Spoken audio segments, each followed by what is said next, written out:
Okay, welcome everyone again.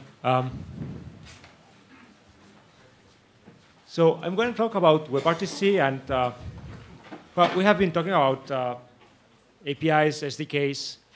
We have been talking about open source, where we need better open source for the browsers to have more or several stacks for having diversity and giving a better chance to the standard to go forward. We have talked about a little bit the same for mobile SDKs, but it's not only about the SDKs or basically the APIs that may be sitting on the browsers now. And basically for having a system with WebRTC, typically you need a little bit more, right? So I wanted to give an insight of that. Also considering that the audience may be a little bit wider than basically the extreme experts that we just had on the table right now, right? So just to figure out a little bit the audience. So how many of you are working right now in WebRTC products, basically? How many of you are developing WebRTC products? Not bad. And from those that didn't put out the hand, how many of you do you know enough WebRTC so that you could build a product right now? Okay. So we still have a gap here that probably it's going to benefit from this one. So let's go for that. So, okay, switch off the mobile phones, okay? So what does it take to get a full WebRTC service? Basically, let's start by the beginning, right? Why do we want WebRTC for? So you all know the old story of, okay, we had network communications, and we had some programs that were able to do that, but no one is willing to do any business on that. You need to have some registration of users. It's sitting in a closed program, and basically that doesn't bring what the business wants. And what business want, they want actually something that allows them to actually blend completely into their systems. If they are a bank, they want e-banking with video blend inside. If they are a support company, they want to be able to blend their analytics and information into an application that the user is able to see and at the same time maybe talk with someone. Or even we can have applications that just don't correspond to the face-to-face situation anyway, right? And basically what the business needs basically is this blending of information that actually requires somehow development on the clients or a development of browser applications that are able to integrate the necessary experience for the application and the business to go forward. But at the same time, you need something on the back, something that actually allows and enables your system to actually have a proper experience to scale if necessary, or basically to give you the flexibility to be able to archive or etc. So what is WebRTC? WebRTC, I like to describe it like basically three things. It's a web API. It's a bundle of standards that allow to interconnect endpoints and servers, connecting basically the media aspects of it. And basically, it is also a stack of software that Google nicely donated to the community that basically is the software that is being integrated in the browser at the same time that is a software open source that you can maybe integrate in your mobiles or SDKs. Certainly, I mean, the piece of code that is necessary to establish basically what we call peer connection with some media that's coming from the audio and the video, it's not a big deal, but it's a bigger hurdle if you actually want this media to reach somewhere. It's a bigger hurdle if you want actually to jump maybe over some firewalls, or it's a big hurdle also if you want to have some multi-party in a decent manner or some control of quality, right? So basically that's the thing. WebRTC basically just provides you the media communication, and all the rest is left to chance, or basically to the company that wants to develop the business out of that. So the first thing that we are missing, certainly, is the negotiation. And it's the way we are missing basically the signaling, as we were talking right before. There are plenty of flavors that have been proposed. There are some initiatives that are being pushed, trying to maybe encourage WebRTC to also adopt it. But certainly it's not there right now. And you have to take care of the signaling. But not only signaling is the one part that we are missing, the signaling that allows us to tell from one endpoint to the other, or maybe from the endpoint to a server, just to tell, hey, I want to send you one stream or two streams. I want to send you audio on video or just audio. Please get ready for receiving that and let me know what you can receive. So there is more than just that.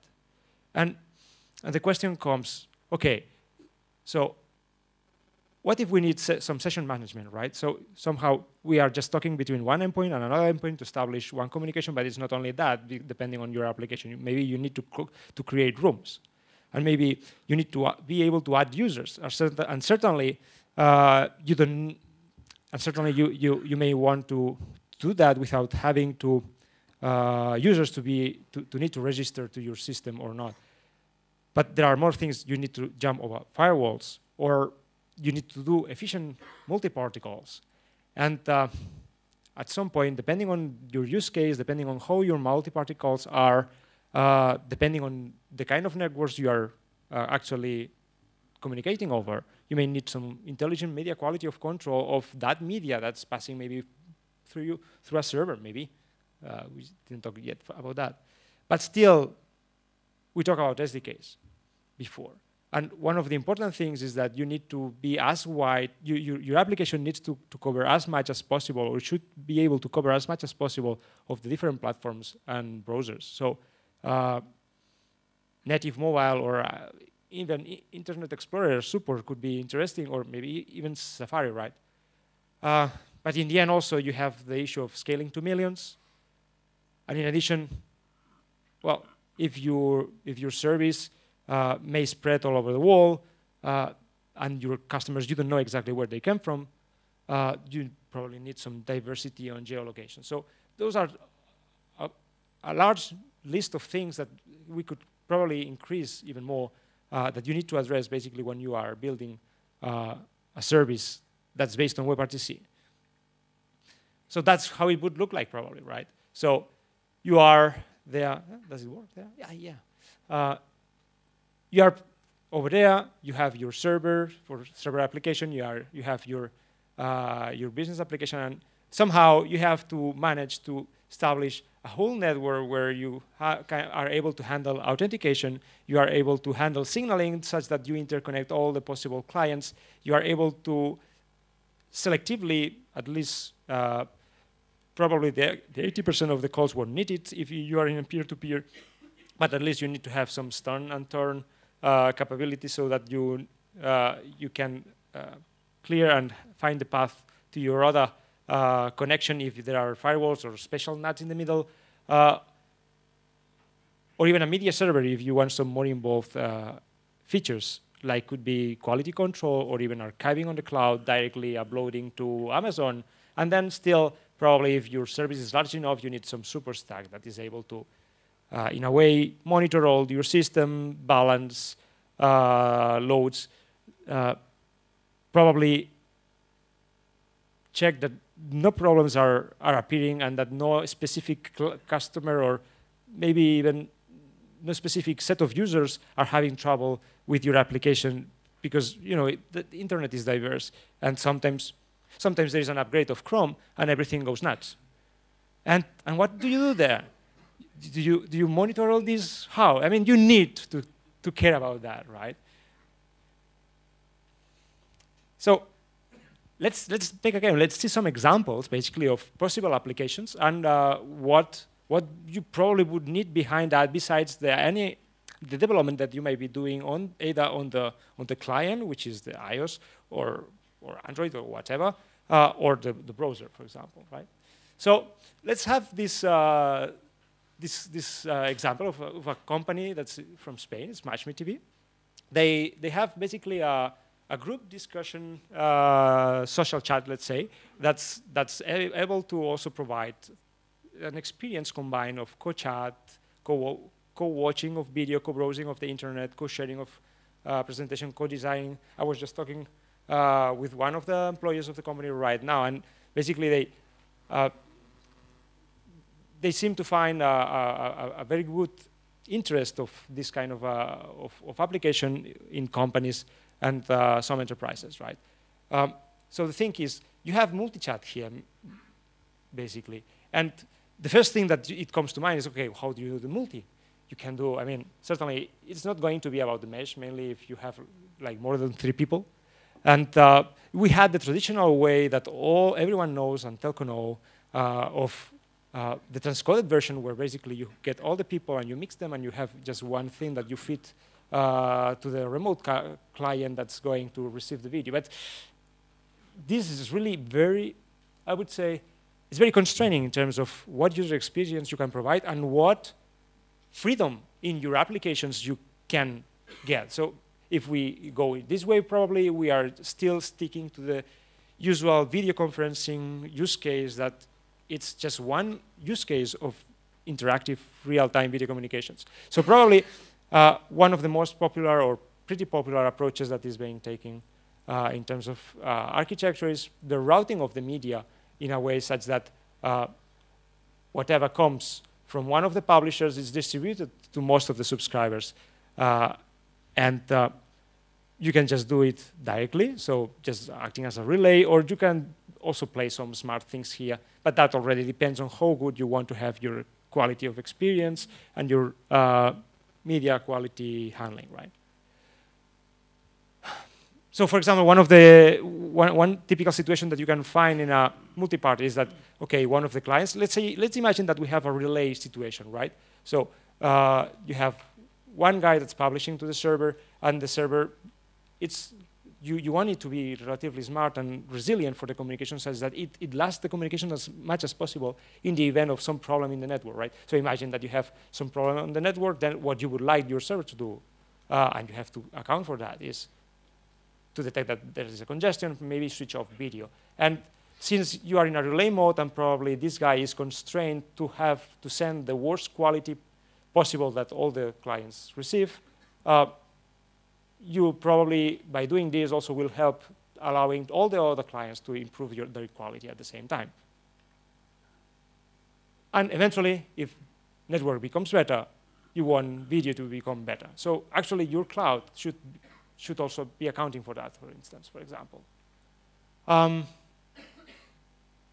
Let's take another case. Let's imagine this case of Bridgestone Golf. Bridgestone Golf is an American company, for example, and the use case they are building on top of WebRTC, all those are WebRTC cases, okay? Is that they want to have lots of shops, but they have experts in a given sport just in very few shops. So basically, from any of the shops, basically they have the customers to actually request one expert that eventually will appear from one of the few shops that have them into the booth, but in presence to any of the booths that are available in the shops. One thing that you can find here is mostly a one-to-one, right? But probably you will have to traverse some firewall or some corporate network somehow and get out of there.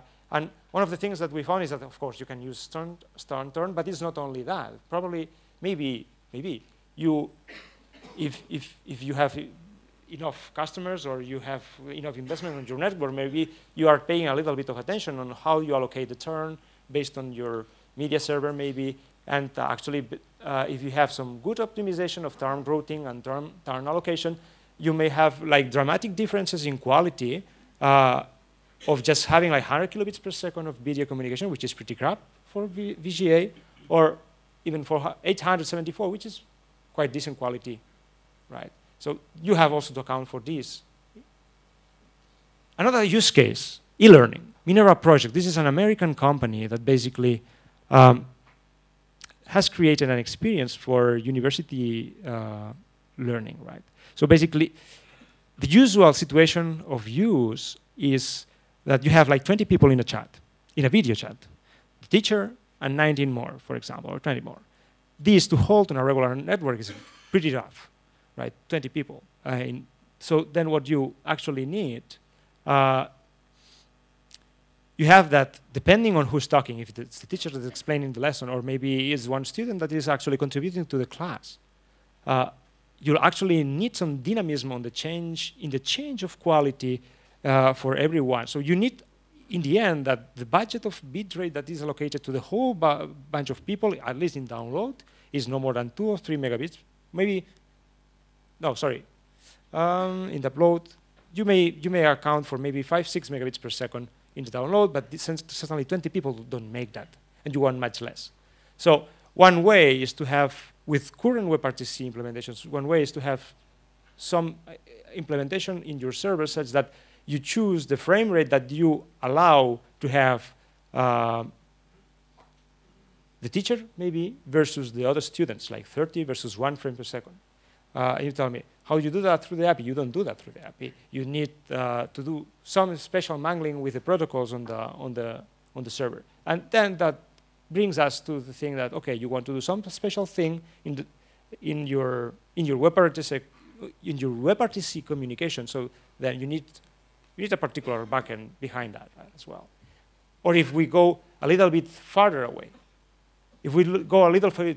we have before, our friend from Firefox commented the possibility of having simulcast. So there are some simulcast abilities already inside Chrome. You have also some alternatives to make some simulcast. The thing is that simulcast is basically sending from the client in order to avoid strange transcodings here, which are going to kill probably our server service. You can send several qualities, maybe one small and one big.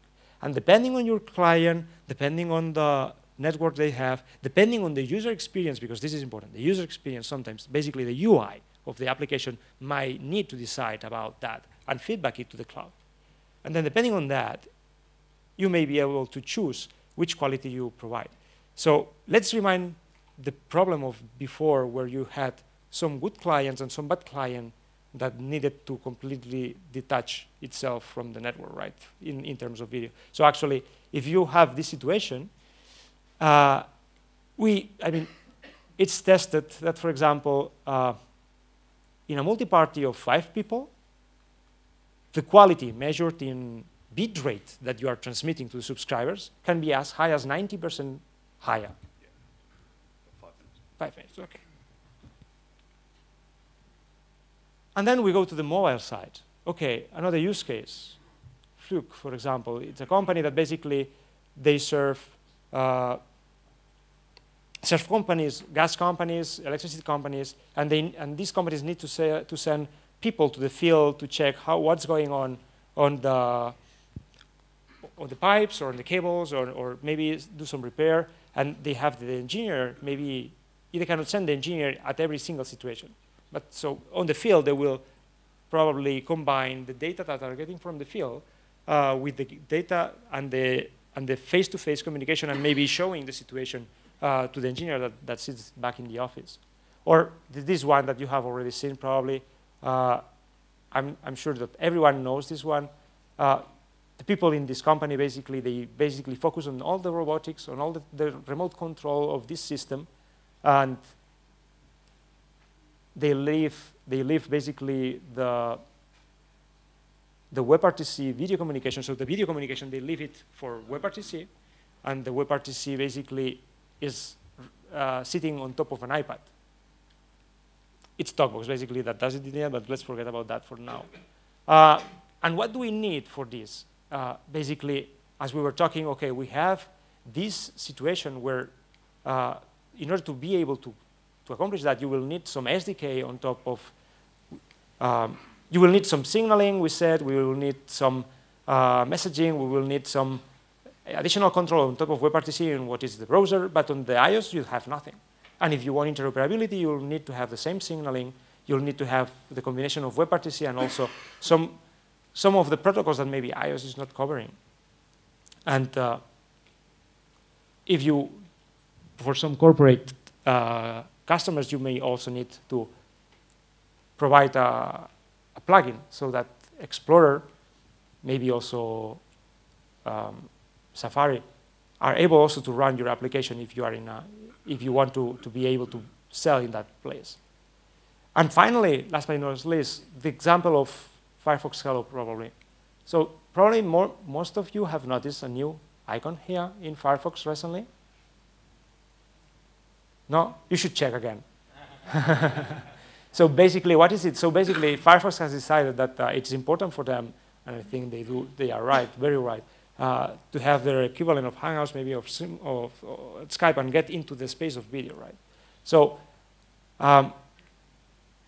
for that, Firefox is relying, on some service provider. And the thing is that this service provider, or you, if you are the provider, basically, you need to cope with the scale of the business that this thing is having, right? So you have Firefox that is actually covering 450 million people, or at least terminals, based on some data that I got from Wiki. Hopefully, they are going, all the customers or all the users of Firefox are going to use Hello. We don't know that yet. But at least you need to be prepared somehow. So your application should be widespread and really ready for this scaling, and also being able to cover geocalization. So a lot of further work ahead for all of us, I think. But given that we are here, and based also on the thoughts that we just had before, is that now I think it's not as much about the lack of technology, maybe. It is more about what people are doing already with it, I think. And the best way, I think, we were discussing, okay, how can we move forward the standard? How can we move forward the community? And I think that the best thing that will drive that forward is, okay, to start putting on the table what are the use cases that we can implement and that we can bring to the market that had never been done before, just because video communications were what they were, just a closed box for video conferencing. So, in my opinion, okay, make sure you take care of building a proper communications backend network and get some SDKs for your mobiles. If you don't have them, think that they are difficult, but just look for them otherwise. Or get a good platform provider. But in any case, I think that this browser is just the entry point for you to start, and don't think that things will finish there. Thank you.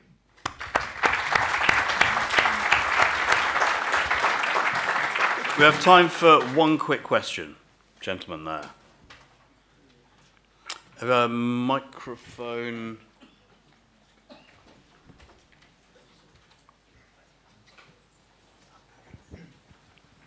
Hello. In various slides you were talking about detecting congestion and adapting video streams for that. Are you using Google RAM for that? And if so, what do you use from Firefox, or do you have other mechanisms to detect the congestion? There are multiple ways of doing that, probably.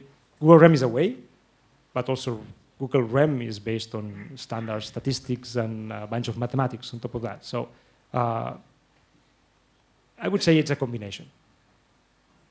That and what else? So basically, I mean, you know what's available on the network, right? You have packet losses, you have jitter. So basically, Google RAM is one thing, but then also you probably need to add additional statistics that you can gather from the server as well. One very quick last question from me. Given your Tokbox is one of the larger platform providers for WebRTC at the moment, what are you seeing about the sort of growth of usage? I mean, from your perspective, in terms of what's going across your network, what can you tell us about the health or otherwise of the industry? In another set of slides, I have a nice Gaussian curve that tells you basically, so the things are increasing, okay? So we are in a ramp of increasing, so it seems that it's going to take the exponential, but the thing is that if you take the typical Gaussian curve from Gartner in terms of adoption, we are still on the very left side. So not on the topmost left, we are on the early adopter side. So hopefully in the next 2 years, we are going to start to feel a bigger strength. Good.